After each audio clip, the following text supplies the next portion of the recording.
ഇപ്പം ജസ്റ്റ് ഇടിഞ്ഞ് റോഡിലോട്ട് വീണതാണ്. ഞങ്ങളുടെ തൊട്ട് മുന്നിൽ ഋഷികേശിൽ നിന്ന് കേദാർനാഥ് വരെ ഏകദേശം 230 കിലോമീറ്ററോളം ദൂരം കാൽനടയായിട്ടുള്ള ഒരു യാത്രയാണ് ഇന്നത്തെ വീഡിയോയിൽ ഉൾപ്പെടുത്തിയിരിക്കുന്നത്. ഈ യാത്രയിൽ നമ്മൾ ഋഷികേശിനും കേദാർനാഥിനും ഇടയ്ക്കുള്ള അനേകം പുണ്യസ്ഥലങ്ങൾ കാണുന്നുണ്ട്. വസിഷ്ഠ ഗുഹ, ദേവപ്രയാഗ്, രുദ്രപ്രയാഗ്, ശ്രീനഗർ, ധാരി ദേവി ക്ഷേത്രം, ഗുപ്തകാശി, അഗസ്ത്യമുനി, ഇങ്ങനെ അനേകം ക്ഷേത്രങ്ങളിലൂടെ പാസ് ചെയ്തിട്ടാണ് നമ്മൾ കേദാർനാഥിലെത്തുന്നത്. നമ്മൾ നമ്മുടെ യാത്രയുടെ 13ാമത്തെ ദിവസമാണ് കേദാർനാഥ് ക്ഷേത്രത്തിൽ എത്തുന്നത്. എൻ്റെ സുഹൃത്തായ മണികണ്ഠ സ്വാമിയോടൊപ്പമുള്ള ഈ യാത്ര ആരംഭിക്കുന്നത് ഋഷികേശിലെ ത്രിവേണി ഘാട്ടിൽ നിന്നാണ്. ഋഷികേശിൽ നിന്ന് ഞങ്ങൾ വൈകുന്നേരം യാത്ര ആരംഭിക്കുമ്പോൾ തന്നെ ഗംഗാനദി കലങ്ങി മറിഞ്ഞായിരുന്നു ഒഴുകുന്നത്. മുകളിൽ എവിടെയോ ശക്തമായിട്ട് മഴ പെയ്യുന്നുണ്ടായിരുന്നു. ഋഷികേശിൽ ഗംഗാതീരത്തു നിന്നൊക്കെ കുറച്ച് മുന്നോട്ട് നമ്മൾ കയറി വരുമ്പോഴത്തേനും വഴി ഇങ്ങനെ രണ്ടായിട്ട് തിരിയുകയാണ്. ഒന്ന് ഗംഗോത്രി യമുനോത്രി ഭാഗത്തോട്ടൊക്കെ പോകുന്ന വഴി, നമ്മൾ കേദാർനാഥ് ബദ്രീനാഥ് പോകുന്ന വഴിക്ക് നമ്മൾ തിരിഞ്ഞു പോരുവാണ്. ഒന്നാമത്തെ ദിവസം യാത്ര ഏകദേശം ഒരു 1.5 മണിക്കൂർ കഴിഞ്ഞിട്ടേ ഉള്ളൂ. നമ്മൾ കുറച്ചും കൂടെ മുന്നോട്ട് കയറി വരുമ്പോഴത്തേനും ബദ്രീനാഥ് 291 കിലോമീറ്റർ, അതുപോലെ തന്നെ കേദാർനാഥ് 223 കിലോമീറ്റർ എന്നുള്ളൊരു ബോർഡ് നമുക്ക് കാണാൻ സാധിക്കും. സമയം 6 മണി കഴിഞ്ഞു. ഒരു 7-7:30 കഴിഞ്ഞിട്ടേ സന്ധ്യ ആവുള്ളൂ. ആ സമയം നോക്കി എവിടെയെങ്കിലും റെസ്റ്റ് ചെയ്യാൻ നിൽക്കും. ഋഷികേശിൽ നിന്ന് ഏകദേശം ഒരു 4-5 കിലോമീറ്റർ കൂടുതൽ നടന്നിട്ടുണ്ടാവുകയല്ല. എന്നാലും സമയം 7:30 കഴിഞ്ഞ്. എന്നിട്ടും ഇവിടെ സന്ധ്യ പ്രകാശം വരുവാൻ നല്ലപോലെ ഉണ്ട്. എവിടെയെങ്കിലും നല്ല സ്റ്റേ ചെയ്യാൻ പറ്റുന്ന ഒരു സ്ഥലം കണ്ടു കഴിഞ്ഞാൽ അവിടെ ഒന്നുകിൽ ടെൻ്റ് അടിക്കുക, ആശ്രമമോ വല്ലതും കിട്ടിക്കഴിഞ്ഞാൽ അവിടെ സ്റ്റേ ചെയ്യാനാണ് ഉദ്ദേശിക്കുന്നത്. ഇന്നലെ രാത്രി ഞങ്ങൾ ഒരു 7:30 വരെ നടന്നു. 7:30-8 മണി ആകാറായപ്പോഴത്തേനും ഒരു കട അടയ്ക്കാൻ തുടങ്ങുന്നു. ആ കടക്കാരനോട് ചോദിച്ചു, ചേട്ടാ ഇന്ന് രാത്രി ഇവിടെ കിടന്നോട്ടെ എന്ന് ചോദിച്ചു. കുഴപ്പമില്ല, കിടന്നോളാൻ പറഞ്ഞു. അപ്പോൾ ഞങ്ങൾ രാവിലെ എഴുന്നേറ്റ് യാത്ര തുടങ്ങി. ഇവിടെ ഒരു 4:30 ആകുമ്പോഴത്തേനും നല്ലപോലെ പ്രകാശമാകും. ഇപ്പോൾ 5:30 ആയിട്ടേ ഉള്ളൂ സമയം. അപ്പോൾ ഞങ്ങൾ ഇന്നത്തെ യാത്ര ആരംഭിക്കുവാണ്. അപ്പം ഇവിടെ കുറച്ചിങ്ങോട്ട് മുന്നോട്ട് വന്നപ്പോൾ തന്നെ ഇവിടെ ഫ്രഷ് ആകാനായിട്ടുള്ള സൗകര്യമൊക്കെ, ചെറിയ ഒരു അരുവിയും ഒക്കെ കണ്ടു. അപ്പോൾ ഇവിടുന്ന് സാവധാനം ഞങ്ങൾ യാത്ര തുടരുവാണ്. ഇവിടെ മുകളിൽ നിന്ന് കല്ലൊക്കെ നല്ലോണം ഇടിഞ്ഞ് താഴോട്ട് കല്ലൊക്കെ വരുന്നുണ്ട്. അപ്പോൾ റോഡിൽ വലിയൊരു കല്ല് റോഡിലോട്ട് വീട് കിടക്കുകയാണ്. ഈ ഭാഗത്തോട്ടുള്ള വഴിയുടെ ഒരു പ്രധാനപ്പെട്ട ഒരു പ്രശ്നം ഇതാണ്. ഞങ്ങൾ ചായ കുടിക്കാൻ നിന്ന സ്ഥലമാണ്. അവിടെ ഈ മണ്ണിടിച്ചിലൊക്കെ കണ്ടുകൊണ്ട് റോഡിൽ ഇടിഞ്ഞ് കിടന്ന കുറച്ച് കല്ലുമൊക്കെ ഞങ്ങൾ എടുത്ത് മാറ്റാനായിട്ട് ശ്രമിക്കുകയാണ്. പക്ഷേ ഭയങ്കര അപകടമാണ്. മുകളിൽ നിന്ന് ഞങ്ങൾ ചെല്ലുമ്പോൾ തന്നെ കല്ലുകൾ ഇടിഞ്ഞ് താഴോട്ട് വീഴുന്നുണ്ടായിരുന്നു.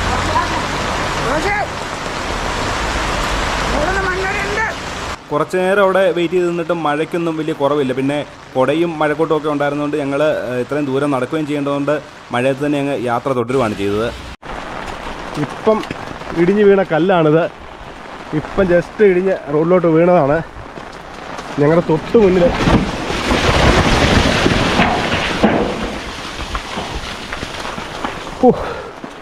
എന്താ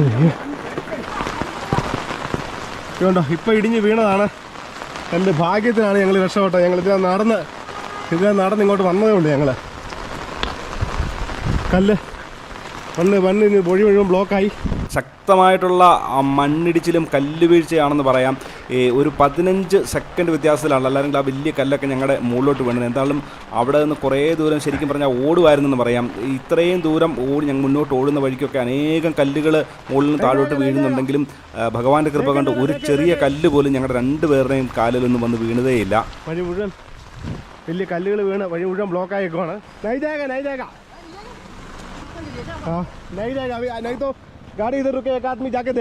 ഭയങ്കരമായിട്ട് ഉരുളുപൊട്ടുന്ന പോലെ മണ്ണിടിഞ്ഞ് വീണോണ്ടിരിക്കുക. നമ്മൾ ഈ വാർത്തക്കകത്ത് കാണുമ്പോൾ ഇത്രയും ഒരു ഭയാനകമാണെന്നുള്ള കാര്യം നമ്മൾ ഓർത്തില്ല. അതുപോലെ വീണോണ്ടിരിക്കുക. നമ്മൾ ഋഷികേശിൽ ഏകദേശം ഒരു 21 കിലോമീറ്റർ നടക്കുമ്പോൾ ഇവിടെ ഒരു വസിഷ്ഠ ആശ്രമമുണ്ട്. വസിഷ്ഠ ആശ്രമം ഞങ്ങൾ അങ്ങോട്ട് പോവുകയാണ്. വസിഷ്ഠ ആശ്രമം, വസിഷ്ഠ ഗുഹയും അതുകൊണ്ട് ഇവിടെ ശരണിലൊന്ന് റെസ്റ്റ് ചെയ്തിട്ട് പോകാൻ ഓർത്താം. ഇന്നലെ വൈകുന്നേരം തുടങ്ങിയ യാത്ര തുടരുകയാണ്. ഇന്നിപ്പോൾ ഉച്ചയ്ക്ക് 1 മണിയായി. ഞങ്ങൾ 21 കിലോമീറ്റർ ഇതുവരെയായിട്ട് പിന്നിട്ടിട്ടുള്ളൂ. സാമാന്യം നല്ല രീതിയിൽ മഴയും പെയ്യുന്നുണ്ട്. മണികണ്ഠന് അതൊക്കെ ഇറങ്ങി വരുന്നുണ്ട്. മണികണ്ഠനാണ് ഭയങ്കര ലോഡാണ്. ബാഗിനകത്ത് ടെൻറ്റും പടുതയും ഒക്കെ ഉണ്ട്. വസിഷ്ഠ മഹർഷിയുടെ ആശ്രമമാണ് ഈ കാണുന്നത്. വസിഷ്ഠ മഹർഷി ഇവിടെ പുരാതന കാലത്ത് തപസ് ചെയ്തിട്ടുണ്ട്. നമുക്ക് താഴെയായിട്ട് വസിഷ്ഠ മഹർഷിയുടെ ഭാര്യയായിട്ടുള്ള അരുന്ധതിയുടെ ഒരു തപസ്ഥലം, ഒരു ഗുഹയും കൂടെ നമുക്ക് കാണാൻ സാധിക്കും. ഇവിടെ നിന്ന് നമ്മൾ താഴോട്ട് ഇറങ്ങി വരുമ്പോഴത്തേനും ഗംഗാ തീരത്തേക്കാണ് വരുന്നത്. ഈ ഗംഗാ തീരത്തായിട്ട് നമുക്കിവിടെ ഒരു കല്ലിലായിട്ട് ഇങ്ങനെ അരുന്ധതി ഗുഹ എന്ന് എഴുതി വെച്ചിരിക്കുന്നത് കാണാം. ഈ കുറച്ചും കൂടെ നമ്മൾ മുന്നോട്ട് വരുമ്പോഴത്തേനും നമുക്ക് അരുന്ധതി ഗുഹയിലെത്താം. ഇത് നമ്മൾ ഈ കേദാർനാഥിന് പോകുന്ന സാധാരണ ആൾക്കാരൊന്നും ഇവിടെയൊന്നും എത്താറില്ല. ടാക്സിക്ക് പോകുകയാണെങ്കിൽ പോലും അവർ ഈ സ്ഥലമൊന്നും കാണിച്ചു തരാറില്ല. ഇതാണ് നമ്മുടെ വസിഷ്ഠ ഗുഹ നമ്മൾ കണ്ടു കഴിഞ്ഞു. ഇനിയിപ്പം ഈ കണ്ടുകൊണ്ടിരിക്കുന്നത് അരുന്ധതി ഗുഹയാണ്, ഗംഗാ തീരത്ത് തന്നെ. ഞങ്ങളിപ്പോൾ ഏകദേശം 25 കിലോമീറ്ററോളം നടന്ന് കാണും. 26 കിലോമീറ്റർ ഋഷികേശൻ ഇന്നലത്തെയും കൂടെ കൂട്ടി 26 കിലോമീറ്ററാണ് നടന്നേക്കുന്നത്. എന്തായാലും ചെറിയ ക്ഷീണമൊക്കെ ഉണ്ടെങ്കിലും വലിയ പ്രശ്നങ്ങളില്ല. ഒരു ശരാശരി ഒരു 15 കിലോമീറ്റർ കണക്കാക്കി പോവുകയാണെങ്കിൽ വലിയ കുഴപ്പമില്ലാതെ പോകാം. ഞങ്ങൾ ഇടയ്ക്ക് നല്ലപോലെ ഇരുന്ന് അറസ്റ്റ് ചെയ്താണ് പോകുന്നത്. അടുത്ത ഏതെങ്കിലും ഒരു ഷെൽട്ടർ, ആശ്രമമോ അമ്പലമോ അല്ലെങ്കിൽ ഇന്നത്തെ പോലെ ഒരു കടത്തിണ്ണയാണെങ്കിലും കുഴപ്പമില്ല. അവിടെ ആകുമ്പോൾ സേഫാണ്. ഞങ്ങൾ രണ്ടുപേരും തന്നെ ഉള്ളൂ, മറ്റു വേറെ പ്രശ്നങ്ങളൊന്നുമില്ല. ഇവിടെയായിരുന്നു ഇന്നലെ രാത്രിയിൽ നമ്മൾ സ്റ്റേ ചെയ്ത സ്ഥലം. ഇതിനകത്ത് ചെറിയൊരു ഹോട്ടൽ മുറി പോലെ ചെറിയൊരു മുറിയായിരുന്നു. അതിനകത്ത് നമ്മൾ വന്ന് ചോദിച്ചു, ഒരു ദിവസം രാത്രി കിടന്നോട്ടെന്ന് ചോദിച്ചു. കിടന്നോളാൻ പറഞ്ഞു. ചെറിയ ഹോട്ടലായിരുന്നു. അപ്പോൾ അവിടുത്തെ കസേരയും ഒക്കെ മാറ്റി കഴിഞ്ഞ് കഴിഞ്ഞപ്പോഴത്തേനും അവിടെ കിടന്നു. അപ്പം അങ്ങനെ ഇന്ന് രാവിലെ വീണ്ടും യാത്ര തുടങ്ങുകയാണ്. ചെറുതായിട്ട് മഴ ചാറുന്നുണ്ട്. 3ാമത്തെ ദിവസം രാവിലെ യാത്ര തുടങ്ങിയതേ ഉള്ളൂ. രാവിലെ ചെറിയ മഴക്കോളുണ്ടെങ്കിലും ഇപ്പം മഴ പെയ്യുന്നില്ല.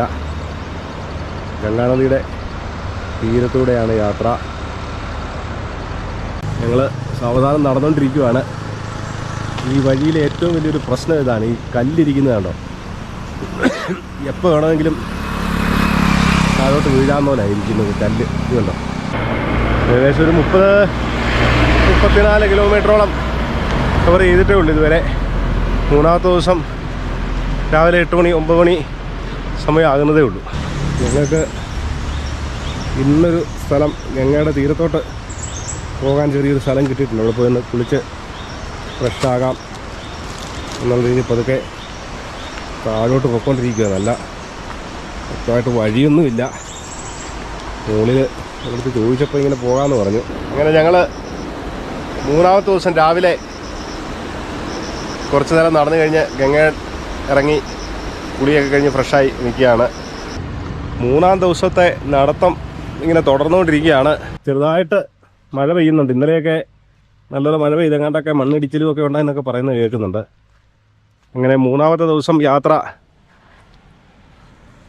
തുടരുവാണ്. ഏകദേശം ഒരു 11 മണിയായിട്ടുണ്ട് ഇപ്പോൾ സമയം.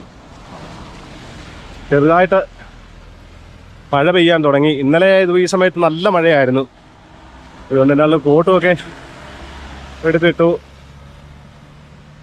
ഇപ്പോൾ ഇന്നിപ്പോൾ ഓർക്കുന്നത് അടുത്ത ഒരു ഏതെങ്കിലും ഒരു സെൻറ്റർ കിട്ടുകയാണെങ്കിൽ അവിടെ ഒരു ലോഡ്ജിലോ വല്ലതും മുറിയെടുത്ത് അത്യാവശ്യം കുറച്ച് തുണികളൊക്കെ ഉണക്കാനുണ്ട്. തുണിയൊക്കെ ഉണക്കി അതൊക്കെ ഇന്നൊരു ദിവസം റെസ്റ്റ് ചെയ്ത് നാളെ രാവിലെ യാത്ര തുടരാമെന്നാണ് ഉദ്ദേശിക്കുന്നത്. അതിഭയങ്കരമായിട്ടുള്ള ഒക്കെയാണ് താഴെ. ഞങ്ങളുടെ ലഗേജ് ഭയങ്കരമായിട്ട് കൂടുതലായിരുന്നു. എൻ്റെ കയ്യിൽ കുറവായിരുന്നു, എന്നാലും മണികണ്ഠനയിൽ ഒത്തിരി ലഗേജ് ഉണ്ടായിരുന്നു. ഒരു ടെൻറ്റ്, അതുപോലെ തുണിയെല്ലാം കൂടെ ഒത്തിരി സാധനങ്ങളുണ്ടായിരുന്നു. അപ്പം ഈ ലഗേജ് എല്ലാം കൂടെ എവിടെയെങ്കിലും കൊണ്ട് വെച്ചിട്ട് അവിടുന്ന് അത്യാവശ്യം സാധനങ്ങൾ മാത്രം കയ്യിലെടുത്തുകൊണ്ട് അവിടുന്ന് മുന്നോട്ട് നടക്കാമെന്ന്. ചില സ്പീഡിൽ നടക്കണം. ഇപ്പോൾ 12-12:30 ആയി കാണും. സന്ധ്യ രാത്രിയാകുന്നതിന് മുമ്പ് ദേവപ്രയാഗ് എത്തണം. അവിടെ റൂം എടുത്തിട്ട് ലഗേജ് എവിടെയെങ്കിലും ഒന്ന് ഏൽപ്പിച്ചിട്ട് അവിടുന്ന് തീരെ കുറച്ച് ലഗേജുമായിട്ട് മുന്നോട്ട് പോകാമെന്നാണ് ഓർക്കുന്നത്. ദേവപ്രയാഗിന് ഇനി 23 കിലോമീറ്ററും കൂടെ കാണിക്കുന്നത്. നല്ല കയറ്റമാണ് ഇവിടുന്ന്. അത് നല്ല ഇതുവരെ കയറ്റമാണുള്ളത്. സാധാരണ കുറച്ച് നേരം കഴിയുമ്പോൾ ഒരു ഇറക്കം കിട്ടുന്നതാണ്. എനിക്ക് തോന്നുന്നത് മുഴുവൻ ആ പോകുന്ന വഴിയെല്ലാം ഇനി കയറ്റം കഴിഞ്ഞിട്ടേ ഇറക്കമുള്ളെന്ന് തോന്നുന്നു. ഒരു പട്ടി ഒരു 1 മണിക്കൂർ നേരെ 1 കിലോമീറ്ററായി എൻ്റെ കൂടെ ഇങ്ങനെ നടക്കുന്നത്. അത് ഓടിച്ചു വിട്ടിട്ടും പോകുന്നില്ല. പിന്നെ ഇങ്ങനെ എൻ്റെ കൂടെ തന്നെ നടക്കുകയാണ്. ഞാൻ നിന്ന് കഴിഞ്ഞാൽ അവിടെ നിൽക്കും, പിന്നെ നടക്കും. അപ്പം ഇങ്ങനെ 1 കിലോമീറ്ററോളമായി എൻ്റെ കൂടെ ഇത് നടക്കുന്ന പുറകിലും മുന്നിലുമായിട്ട്. എന്നാടാ ദേവപ്രയാഗിലെ തൂക്കുപാലത്തിൽ നിന്നുള്ള ദൃശ്യമാണ്. ദേവപ്രയാഗ് നമ്മുടെ നദീ സംഗമം നടക്കുന്ന സ്ഥലത്തേക്ക് പോകുന്ന വഴിയാണ്. ഇവിടെ അളകനന്ദ, ഭാഗീരഥി, ഗംഗോത്രിയിൽ നിന്ന് ഉത്ഭവിക്കുന്ന ഭാഗീരഥി നദിയും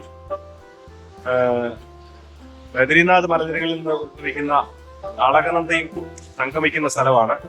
അങ്ങനെ നമ്മൾ നടന്ന് ദേവപ്രയാഗിൽ സംഗം ഘാട്ട് എന്നറിയപ്പെടുന്ന നദീസംഗമം നടക്കുന്ന സ്ഥലത്ത് എത്തിയിരിക്കുകയാണ്. ബദ്രീനാഥിൽ നിന്ന് ഒഴുകി വരുന്ന അളകനന്ദ നദിയും ഗംഗോത്രി ഭാഗത്തു നിന്ന് ഒഴുകി വരുന്ന ഭാഗീരഥി നദിയും ഇവിടെ നിന്നാണ് സംഗമിച്ച് ഗംഗ എന്നുള്ള പേരിൽ മുന്നോട്ട് ഒഴുകുന്നത്. ശരിക്കും പറഞ്ഞാൽ ഗംഗയുടെ ഉത്ഭവം ഇവിടെ നിന്നാണെന്ന് വേണമെങ്കിലും പറയാം. ഇവിടെ ഈ മഴ കുറവുള്ള സമയത്ത് വരുവാണെങ്കിൽ നല്ല രസമാണ്. ഈ രണ്ട് നദികളുടെയും കളറ് വ്യത്യാസം നമുക്ക് വളരെ വ്യക്തമായിട്ട് കാണാം. ഇപ്പോഴ് മഴക്കാലമായതുകൊണ്ടാണ് രണ്ട് നദിയും ഏകദേശം കലങ്ങിയതുപോലെ വരുന്നത്. എങ്കിലും നമുക്ക് രണ്ട് നദിയും തമ്മിലുള്ള കളറ് വ്യത്യാസം നമുക്ക് ശരിക്കറിയാൻ പറ്റും. ഈ ഭാഗീരഥി നദി എപ്പോഴും താരതമ്യേന തെളിഞ്ഞതായിരിക്കും, ഈ അളകനന്ദ ആയിരിക്കും കലങ്ങിയത്. ഇവിടെ ആൾക്കാർക്ക് ഇറങ്ങി കുളിക്കുവാൻ വേണ്ടിയിട്ട് ഇങ്ങനെ സൗകര്യം ഒരുക്കിയിട്ടുണ്ട്. ഇവിടെ ഒരു ചങ്ങലയൊക്കെ ഉണ്ട്. ആ ചങ്ങലയെ പിടിച്ചുകൊണ്ടൊക്കെ കിടന്നാണ് ആൾക്കാർ കുളിക്കുന്നത്. ഇവിടെ അകത്ത് ചെറിയ ഒരു ശ്രീകോവിൽ പോലെ ഉണ്ട്, ഒരു ഗുഹ പോലെ. അവിടെ ഒരു ശിവലിംഗവും ഒരു ഗംഗാദേവിയുടെ പ്രതിഷ്ഠയുമാണുള്ളത്. അവിടെ ശിവലിംഗത്തിൽ നമുക്ക് ഈ നദിയിൽ നിന്ന് വെള്ളമെടുത്ത് നമുക്ക് അവിടെ അഭിഷേകം ചെയ്യാനുള്ള സൗകര്യമുണ്ട്.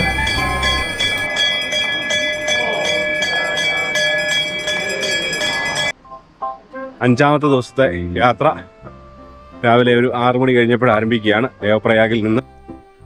ഞങ്ങൾ 2 ദിവസം രാത്രിയിൽ തങ്ങിയ ഒരു ധർമ്മശാലയാണ്. ഞങ്ങളുടെ ഭാരമുള്ള ലഗേജുകളെല്ലാം ഇവിടെ വെച്ചിട്ടാണ് ഞങ്ങൾ ഇനി ഇവിടുന്ന് യാത്ര തുടരുന്നത്. നമ്മൾ കുറച്ച് ദൂരം ഇങ്ങനെ മുന്നോട്ട് വരുമ്പോഴത്തേനും നമുക്കിവിടെ താഴെയായിട്ട് കാണുന്നത് ഭാഗീരഥി നദിയാണ്. ഇനി നമ്മൾ മുന്നോട്ട് ഭാഗീരഥി നദി ഒരിടത്തും കാണുകയല്ല. നമ്മൾ കുറേ ദൂരം രുദ്രപ്രയാഗ് വരെ നമ്മൾ അളകനന്ദ നദിയുടെ തീരത്തൂടെയും അത് കഴിഞ്ഞിട്ട് നമ്മൾ മന്ദാകിനി നദിയുടെ തീരത്തൂടെയാണ് നമ്മൾ കേദാർനാഥ് വരെ നടക്കാൻ പോകുന്നത്. ഈ ദേവപ്രയാഗ് അത്യാവശ്യം ജനവാസമൊക്കെയുള്ള സ്ഥലമാണെന്ന് തോന്നുന്നു. അവിടെ മുകളിൽ ദൂരെ മലയുടെ മുകളിലൊക്കെ ഇഷ്ടംപോലെ വീടുകളുമൊക്കെ കാണാം. നമ്മൾ നടന്ന് കുറച്ച് മുകളിലോട്ട് വന്നപ്പോൾ ഒരു നേപ്പാളി ഒരു ചേട്ടനെ കണ്ടു. അപ്പം നമ്മുടെ ഈ മണികണ്ഠൻ്റെയിൽ പണ്ട് മണികണ്ഠൻ നേപ്പാളിന് പോയപ്പോൾ ഉണ്ടായിരുന്ന കുറച്ച് നേപ്പാളി രൂപയുണ്ടായിരുന്നു. അത് അദ്ദേഹത്തിന് കൊടുത്തു, നേപ്പാളി ചേട്ടന് കൊടുത്തു. അദ്ദേഹത്തിന് ഭയങ്കര സന്തോഷമായി. ഒരു 10-300 രൂപ ഉണ്ടെന്ന് തോന്നുന്നു. ഋഷികേശിൽ നിന്നാകെ ഞങ്ങൾ ഇതുവരെ 72 കിലോമീറ്റർ നടന്നു. 72 കിലോമീറ്റർ ബോർഡാണ് കുറച്ച് മുമ്പേ കാണിച്ചിരുന്നത്. വെള്ളം റെഡിയാക്കിക്കൊണ്ടിരിക്കുക. ഇവിടെ വെച്ചൊരു സന്യാസിയെ കണ്ടതാണ്. ഇദ്ദേഹത്തിനെ ഞാൻ മറ്റൊരു യൂട്യൂബ് ചാനലിനകത്ത് കണ്ടിട്ടുണ്ട്. ഞങ്ങൾ വഴിക്ക് വെച്ച് കണ്ട മറ്റൊരു സ്വാമിയാണ്. അദ്ദേഹം UP-യിൽ നിന്ന് നടന്നു വരുവാണ്. ഞങ്ങൾ 5-ാമത്തെ ദിവസം നടന്ന് ശ്രീനഗർ അടുക്കാറായി.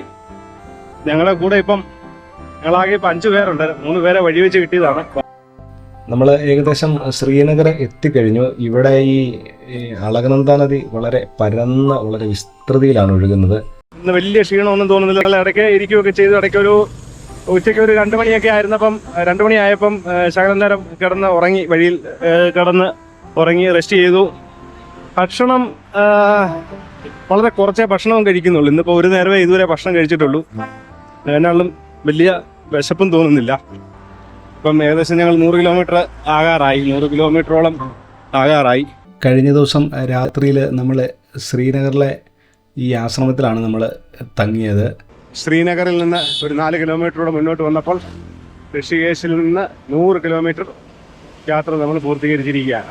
ശ്രീനഗറിൽ നിന്ന് നമ്മൾ കുറച്ച് മുകളിലോട്ട് വരുമ്പോഴത്തേനും ഈ അളകനന്ദ നദിക്ക് കുറുകെ കാണുന്ന ചെറിയൊരു ഡാമാണ്. ഹരിയാനയിൽ നിന്ന് യാത്ര ചെയ്ത് വന്ന ഒരു പയ്യനാണ് അങ്ങേയറ്റത്തിരിക്കുന്നത്. പുള്ളിയുടെ വേറെ സാധനങ്ങളൊന്നുമില്ല.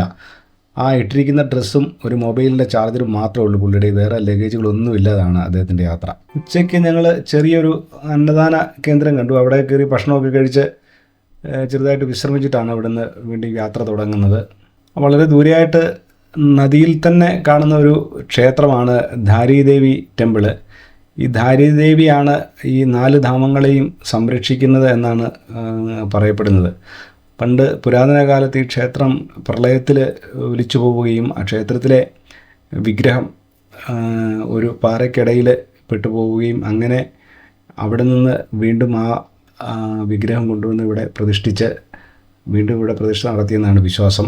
2013 ചില കൺസ്ട്രക്ഷൻ്റെ ഭാഗമായിട്ട് ഈ ക്ഷേത്രം ഇവിടെ നിന്ന് മാറ്റി പ്രതിഷ്ഠിക്കണം എന്നുള്ള ആവശ്യം ഉയരുകയും ഇവിടുത്തെ വിഗ്രഹം ഇവിടുന്ന് മാറ്റുകയും ക്ഷേത്രം മാറ്റാനുള്ള തയ്യാറെടുപ്പുകൾ ഉണ്ടാവുകയും ചെയ്തു. അതിനെ തുടർന്നാണ് ഇവിടെ അതിഭയങ്കരമായിട്ടുള്ള പ്രളയം ഉണ്ടായത്, 2013 പ്രളയം ഉണ്ടായതെന്നും പറയപ്പെടുന്നു. എന്തായാലും അതിനുശേഷം ക്ഷേത്രം അവിടെ തന്നെ പുനഃസ്ഥാപിക്കുകയും വിഗ്രഹം അവിടെ തന്നെ പ്രതിഷ്ഠിക്കുകയും ചെയ്തു. അങ്ങനെ ഇന്ന് ശ്രീനഗറിൽ നിന്ന് രാവിലെ തുടങ്ങിയ നടത്തം ഞങ്ങൾ ഇന്ന് രുദ്രപ്രയാഗിലെത്തി. ഇവിടെ ഇപ്പോൾ ആശ്രമങ്ങളൊന്നും അന്വേഷിച്ചിട്ട് കാണുന്നില്ല. ഞങ്ങളിപ്പോൾ എവിടെയെങ്കിലും ഒരു ലോഡ്ജിൽ ഇന്നിവിടെ തങ്ങിയിട്ട് നാളെ രാവിലെ രുദ്രപ്രയാഗൊക്കെ കാണാനായിട്ടാണ് ഉദ്ദേശിക്കുന്നത്. കഴിഞ്ഞ ദിവസം നമ്മൾ ശ്രീനഗറിൽ നിന്ന് നടന്ന് നമ്മൾ രുദ്രപ്രയാഗിലെത്തി. രുദ്രപ്രയാഗിൽ ഒരു മുറിയെടുത്ത് അവിടെ താമസിക്കുകയായിരുന്നു. കേദാർനാഥിൽ നിന്ന് ഉത്ഭവിക്കുന്ന മന്ദാകിനി നദിയും ബദ്രിനാഥിൽ നിന്ന് ഉത്ഭവിക്കുന്ന അളകനന്ദ നദിയും സംഗമിക്കുന്ന സ്ഥലമാണ് രുദ്രപ്രയാഗ്. കഴിഞ്ഞ ദിവസം നമ്മൾ കണ്ടത് ദേവപ്രയാഗാണ്.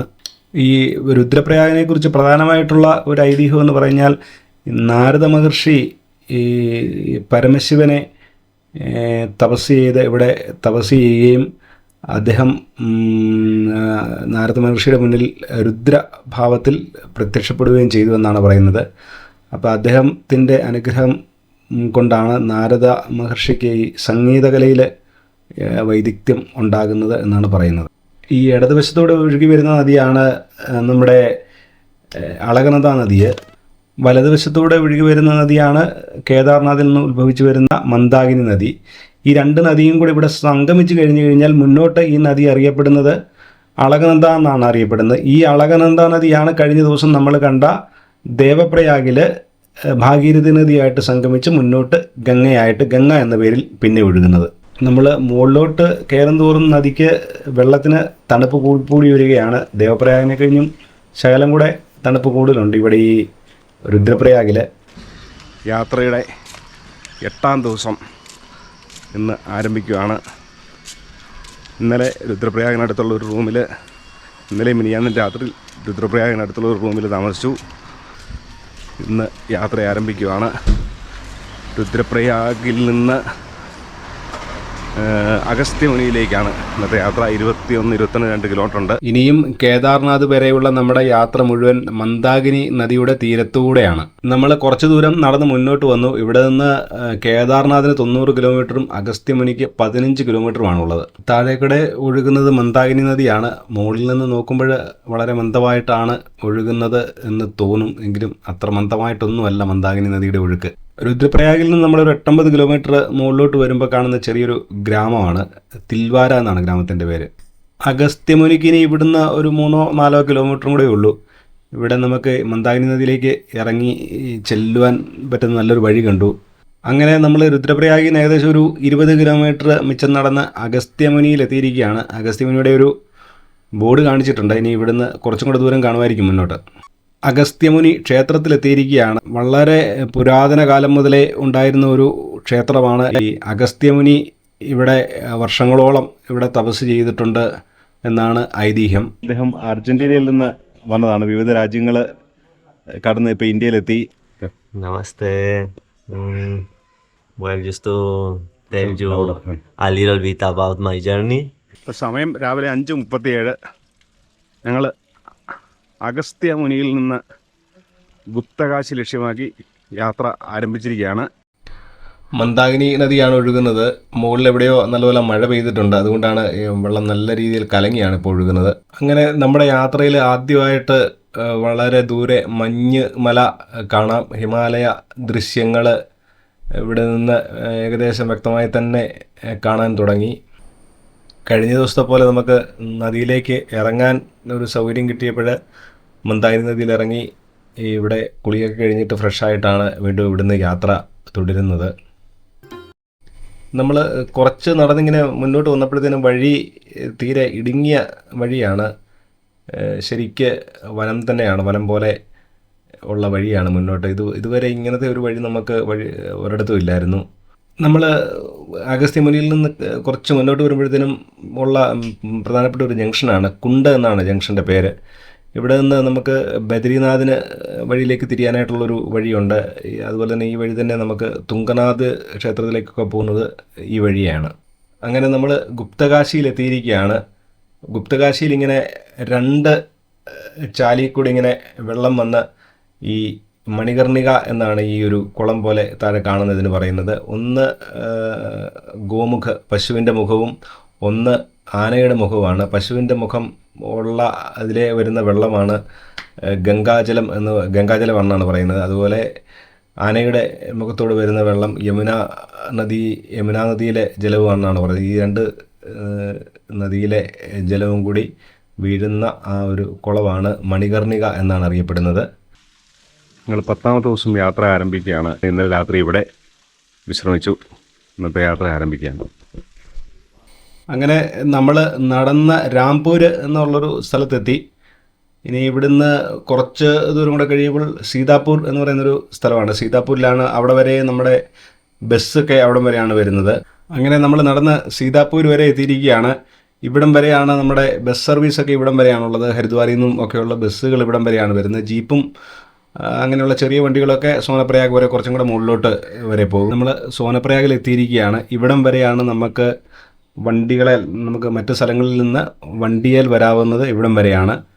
ഇവിടുന്ന് ഗൗരികുണ്ട് കുറച്ചും കൂടെ ദൂരമുണ്ട്. ഗൗരികുണ്ടിലോട്ട് ഇവിടുന്ന് ഉള്ള വണ്ടിക്ക് മാത്രമേ നമുക്ക് ഗൗരികുണ്ടിന് പോകാൻ പറ്റുകയുള്ളൂ. അപ്പോൾ ഇവിടെ അത്യാവശ്യം സൗകര്യങ്ങളൊക്കെ ഉണ്ട്. നമുക്ക് ക്ലോക്ക് റൂമുണ്ട്, നമ്മുടെ സാധനങ്ങളൊക്കെ വെക്കാം, റൂമുകൾ, ഹോട്ടലുകൾ ഒക്കെ ഉണ്ട് ഇവിടെ.